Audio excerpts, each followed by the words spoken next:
Hello everyone, brain bloomer पर आप सभी का स्वागत। आज के वीडियो में हम बात करने वाले हैं किताबों की। जी हाँ, बुक्स।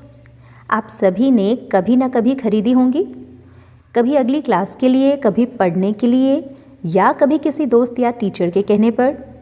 तो आज जो बुक खरीदने जा रही हैं वो है पोएटिस रुक्मिणी बैनर्जी, और हम चर्चा करेंगे इनकी लिखी poem going to buy a book पर, जिसे आप क्लास 4 के लिए CBSE में प्रिस्क्राइब्ड NCERT की बुक मैरीगोल्ड में पढ़ सकते हैं।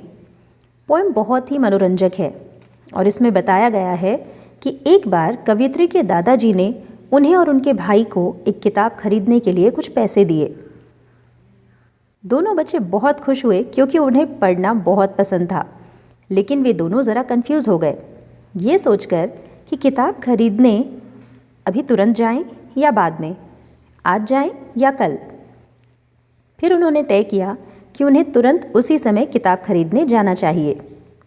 अब अगले सवाल थे कि क्या उन्हें बड़े बाज़ार जाना चाहिए या किसी छोटी दुकान पर, क्या उन्हें किसी को साथ ले जाना चाहिए या अकेले ही चले जाएं। फिर दोनों ने तय किया कि उन्हें छोटी दुकान पर जाना चाहिए, और सिर्फ उन्हीं दोनों को। उन्हें छोटी किताबों की दुकान पसंद थी। दुकान छोटी थी पर वहाँ पर बहुत सी किताबें थीं, और दुकान पर जो व्यक्ति यानी दुकानदार था उसे भी ये दोनों बच्चे बहुत पसंद थे, और वो हमेशा इनकी मदद भी करते थे।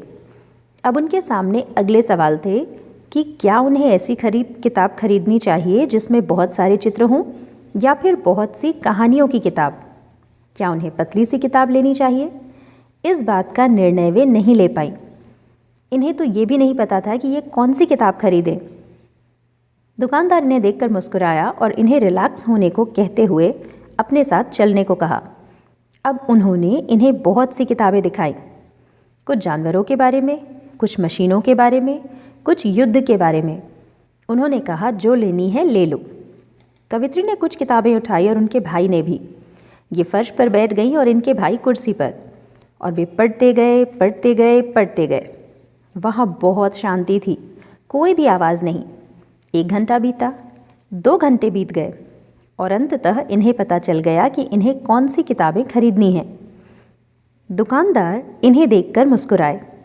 कवित्री ने एक मोटी सी किताब खरीदी जिसमें बहुत सी कहानियाँ थीं, और इनके भाई ने एक बड़ी सी किताब खरीदी जिसमें बहुत से चित्र थे। अब ये दादाजी के पास घर भागे और उनके बिस्तर पर चढ़ गए। दादाजी ने अपनी बाहों में बच्चों को भर लिया, और वे पढ़ते गए पढ़ते गए पढ़ते गए। इस कविता में आप अलिट्रेशन और रेपिटेशन जैसे पोएटिक डिवाइसेस का प्रयोग भी देख सकते हैं। साथ ही ये कविता ये भी सिखाती है कि जब हमारे पास बहुत सारे विकल्प यानी चॉइसेस हों तो चुनाव का निर्णय कितना मुश्किल होता है।